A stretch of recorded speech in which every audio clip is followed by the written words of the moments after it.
Hola a todos, hola a todas, muchísimas gracias por haber participado en este club de lectura de Librotea a propósito de mi última novela Pequeñas Mujeres Rojas, enviando vuestras preguntas y vuestros comentarios. Voy a intentar dar respuesta a todos vuestros interrogantes y vamos a empezar con la pregunta que plantea Alfonsito, que dice: ¿en qué te has inspirado para el personaje de Paula Quiñones? ¿Te identificas en algún aspecto con ella?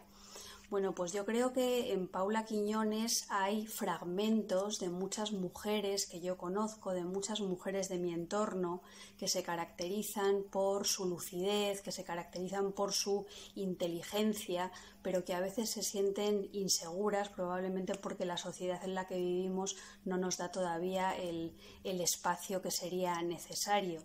Esa inseguridad y esa vulnerabilidad se pone sobre todo de manifiesto muchas veces en las relaciones afectivas. Entonces, probablemente la cojera de Paula Quiñones tiene mucho que ver con esa inseguridad que ella experimenta cuando se enamora o cuando piensa que un hombre la mira como ella desea ser mirada. Evidentemente, claro, me identifico con Paula Quiñones porque yo también soy una mujer y también tengo esa vulnerabilidad y también intento superarla un día detrás de otro. Alfonsito también me pregunta que qué libros de otras autoras españolas actuales me recomiendas leer. Bueno, pues para empezar os recomiendo a ti, Alfonsito, en particular, y a todos los que estéis viendo este vídeo en general, os recomiendo los libros de las dos mujeres a quienes he dedicado esta novela, que son dos compañeras mías, Edurne Portela y Sara Mesa. Son dos mujeres con las que yo pretendo tener un camino largo y por las que me siento muy acompañada, y os recomiendo que leáis, pues yo que sé, de Sara Mesa, por ejemplo, Cara de pan es una novela estupenda, o de Edurne Portela, Maneras de estar lejos, o Mejor la ausencia. Además de Sara o Edurne, también sería muy interesante que leyerais los libros de Cristina Fallarás, o los libros de Cristina Morales, o los libros de Pilar Adón. Yo creo en realidad que hay un montón de estupendas escritoras en este momento en nuestro país, o escribiendo en general en español. También tenéis, pues al otro lado del océano está Mariana Enríquez, o está Fernanda Melchor, o yo que sé, infinidad de ellas, o Rita Indiana, o no sé.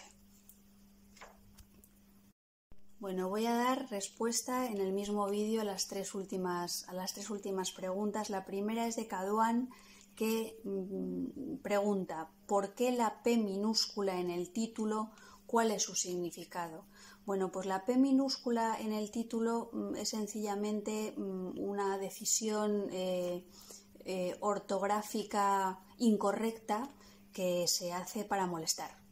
Yo creo que los libros, la literatura, es un territorio en el que juguetear con el lenguaje, y me parecía pertinente que estas pequeñas mujeres rojas subrayaran irónicamente su pequeñez con una P minúscula en el libro, con una P minúscula que de alguna manera pues contradice el deber ser o la ortodoxia de las cosas. Es un juego, es sencillamente un juego, pero es un juego que creo que está estrechamente ligado al significado de la novela. N Lector 22 pregunta si me he inspirado en algún lugar concreto para crear el pueblo de Azafrán. No me he inspirado en ningún lugar concreto para crear el pueblo de Azafrán. Azafrán puede ser cualquier pueblo de la meseta norte española. Sí que es verdad que en la trama, en la anécdota que se recoge dentro de la novela, hay una referencia bastante directa a los acontecimientos que tuvieron lugar en la Fosa de Milagros, que es un pueblo de la provincia de Burgos.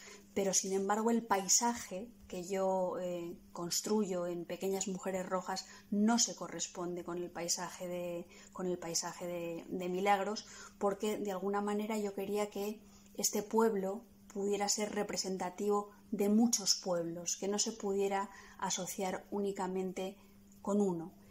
Y también quería que la elección del nombre del pueblo pudiera ser un homenaje a esa cosecha roja de Dashiell Hammett. Recordaréis que en Cosecha Roja de Dashiell Hammett, el pueblo donde se está pudriendo el sistema y está corrupto hasta la médula, todo el mundo, se llama Personville. Y en un momento determinado de la narración se dice que Personville se ha convertido en Poisonville.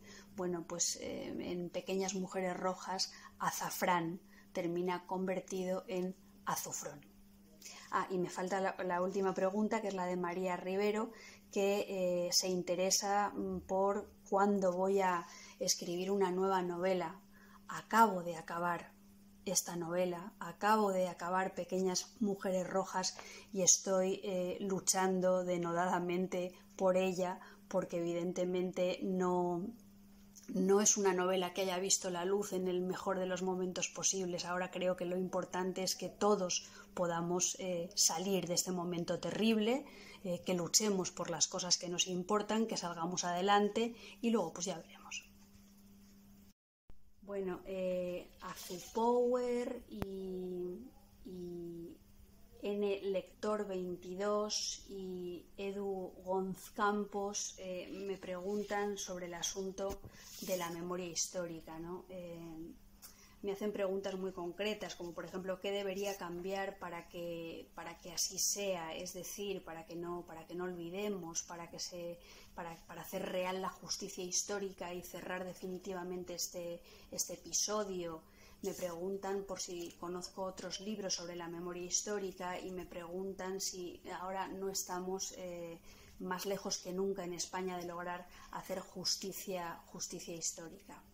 Voy a empezar con lo que me siento más segura, que son con los libros que yo conozco sobre el tema. Yo los recomiendo a todo el mundo que leáis desde luego las novelas de Alfons Cervera y que leáis los textos de Juan Eduardo Zúñiga, que además acaba de morir y puede ser un homenaje bonito a uno de los heterodoxos y olvidados de nuestra literatura.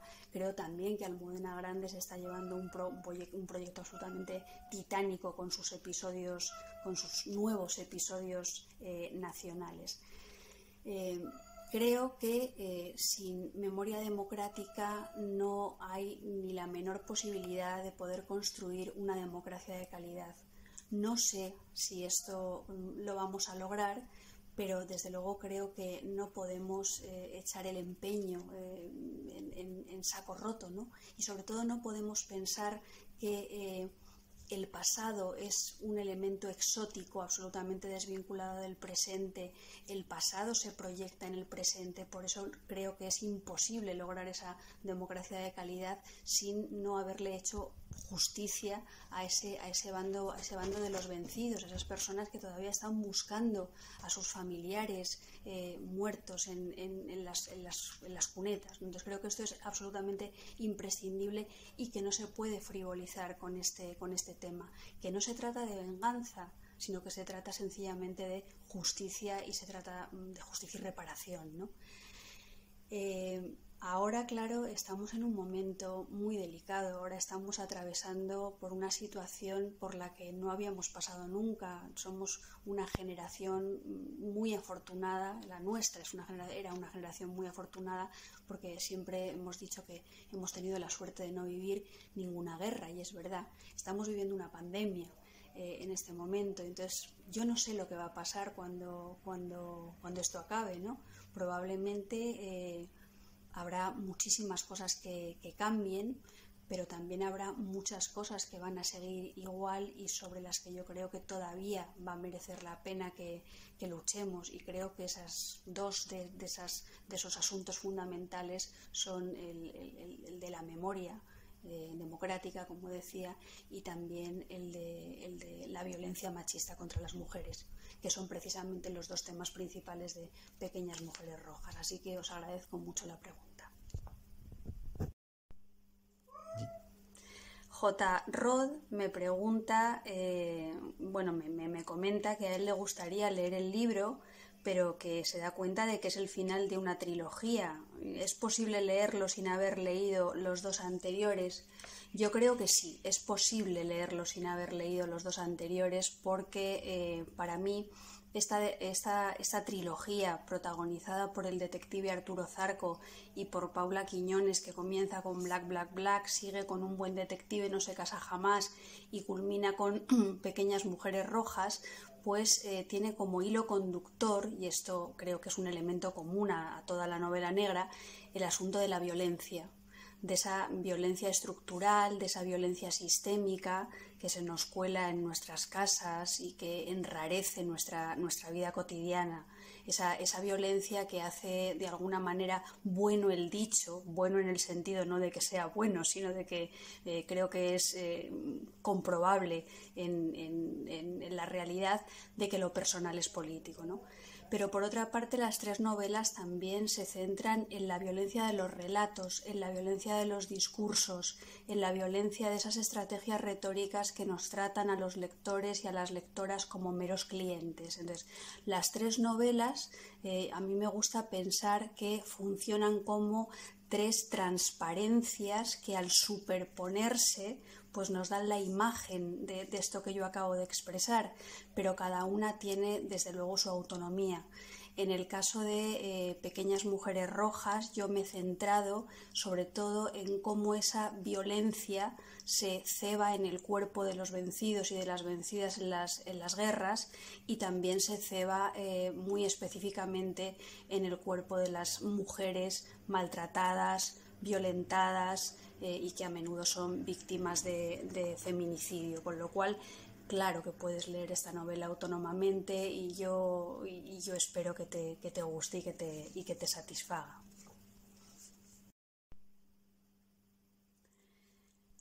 Lonovo me dice que ha empezado a leer Mujeres Rojas y que, bueno, me hace una serie de comentarios elogiosos que yo le agradezco mucho. Destaca el léxico rico y variado y me dice algo que a mí me gusta muchísimo, y es que continúa leyendo, ¿no? Sara Sanz pregunta que de dónde surge la idea de las voces de los niños perdidos que aparecen en el libro. Bueno, pues fíjate, Sara, esto es una cosa muy curiosa.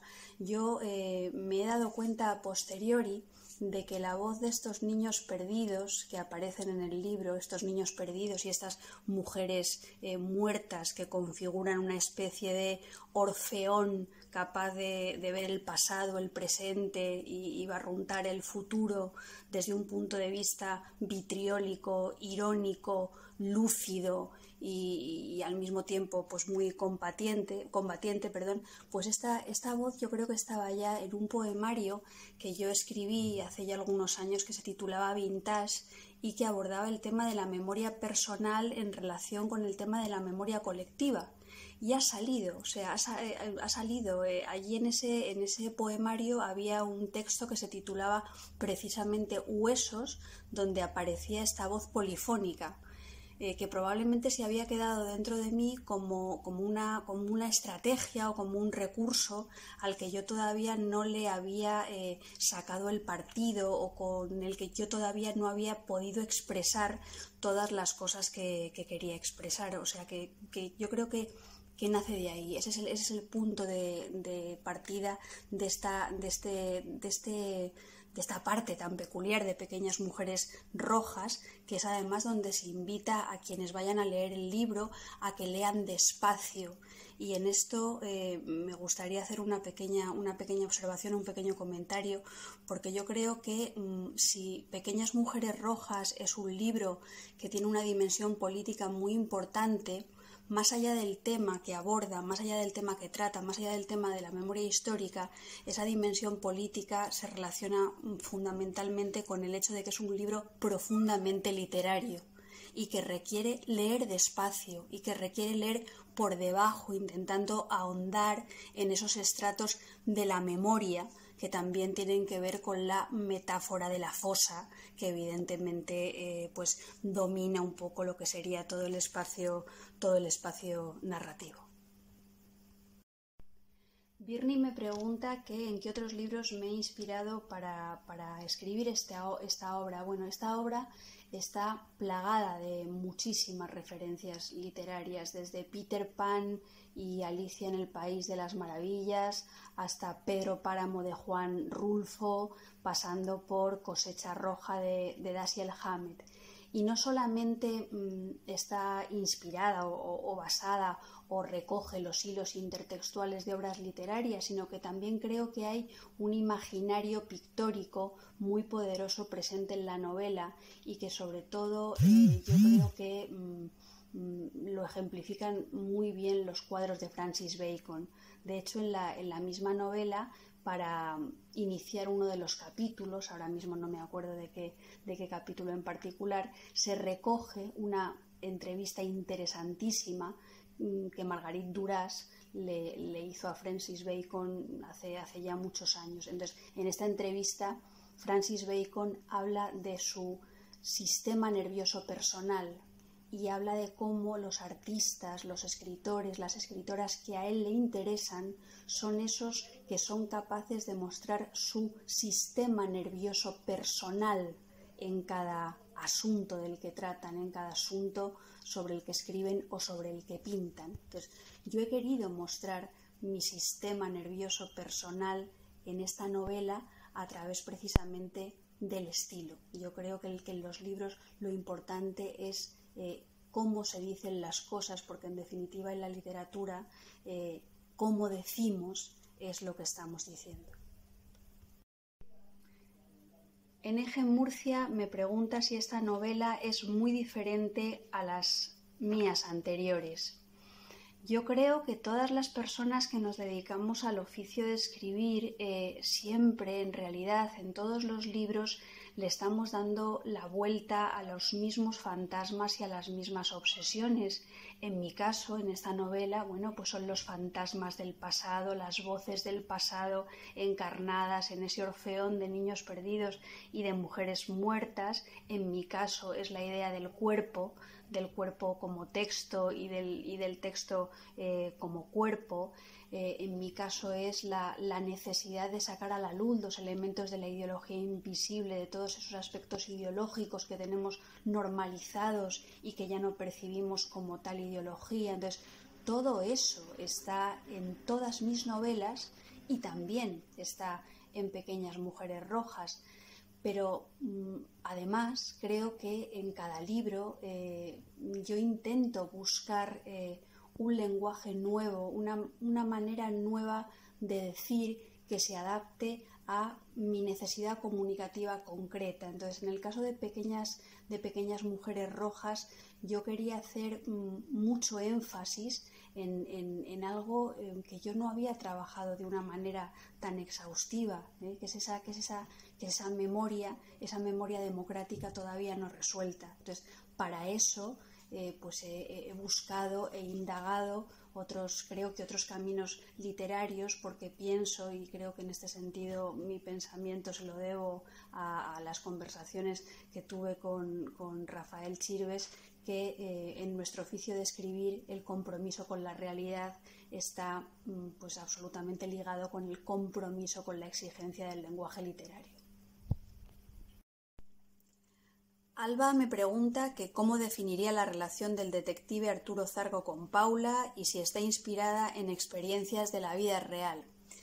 Está inspirada en experiencias de la vida real que hacen que muchas veces las relaciones afectivas, las relaciones sentimentales sean relaciones de poder, pero al mismo tiempo esa diferencia, esa desigualdad que marca a menudo en las relaciones amorosas entre los hombres y las mujeres, pues ha cristalizado en un elemento de la novela negra que a mí me interesa muchísimo, que son esos diálogos entre el detective y la mujer fatal, donde se están permanentemente retando. O sea, la conversación es una especie de juego de seducción, donde lo que se pone de manifiesto es que la seducción puede tener una faceta muy agradable y muy inquietante y muy perturbadora, pero también la seducción a menudo es una forma de querer quedar por encima, ¿no? Entonces creo que eso conecta muy bien con todo lo que es la denuncia retórica de esos lectores y esas lectoras clientelizados que solamente van buscando pues novelas más o menos previsibles para rellenar sus tiempos y sus espacios de ocio. Esther Martínez me pregunta que cómo me preparo para escribir una nueva novela y parece mentira, pero Esther, no lo sé. O sea, yo ya he escrito muchas novelas a lo largo de mi vida y te puedo asegurar que no hay un entrenamiento, que no hay una preparación. Pues tienes una idea, tienes una pregunta, tienes una respuesta, tienes una emoción que te ronda permanentemente la cabeza y un día pues te pones a escribirlo. Probablemente has hecho planes que tienes escondidos en algún lugar oculto de tu occipucio, pero yo no me preparo especialmente para escribir una novela. En el caso de Pequeñas Mujeres Rojas, sin embargo, sí que tendría que hacer una matización porque, claro, al ser una novela que trabaja con los mimbres del género negro, del cuento de hadas, pero también de la memoria y de la memoria de la historia española, pues sí que esto requirió cierta documentación que me facilitaron algunas asociaciones de recuperación de la memoria democrática a las que les estoy pues inmensamente agradecida. Claudia Andreu y Tesan se interesan nuevamente por el personaje de Paula. Tesan me dice que qué os puedo contar sobre Paula Quiñones y que si me he inspirado en alguien para crear este personaje. Esto ya os lo he contestado en un vídeo anterior, pero puedo contar alguna cosa más sobre Paula Quiñones. Puedo contar que es una mujer que es inspectora de Hacienda, puedo contar que es una mujer que es coja y no hace de ese defecto físico, de ese problema físico, un trauma espantoso, y os puedo contar que ha tenido una relación sentimental muy dura y de la que ha salido bastante maltrecha con el detective Arturo Zarco, que es un homosexual que ha salido demasiado tarde del armario precisamente por la presión social, ¿no? El hecho de que Arturo Zarco le haya amargado la vida a Paula Quiñones, yo creo que se relaciona con los tabúes, con las presiones sociales que hacen que las personas no puedan vivir su sexualidad con una libertad absolutamente plena, ¿no? A Claudia no puedo contestarle. La pregunta de Claudia no la puedo contestar porque si contestara la pregunta de Claudia estaría destripando cosas que no quiero destripar, y aunque a mí normalmente en las novelas siempre digo que no me importan tanto las tramas y los desenlaces como la creación de atmósferas opresivas, pues en este caso sí que me importa.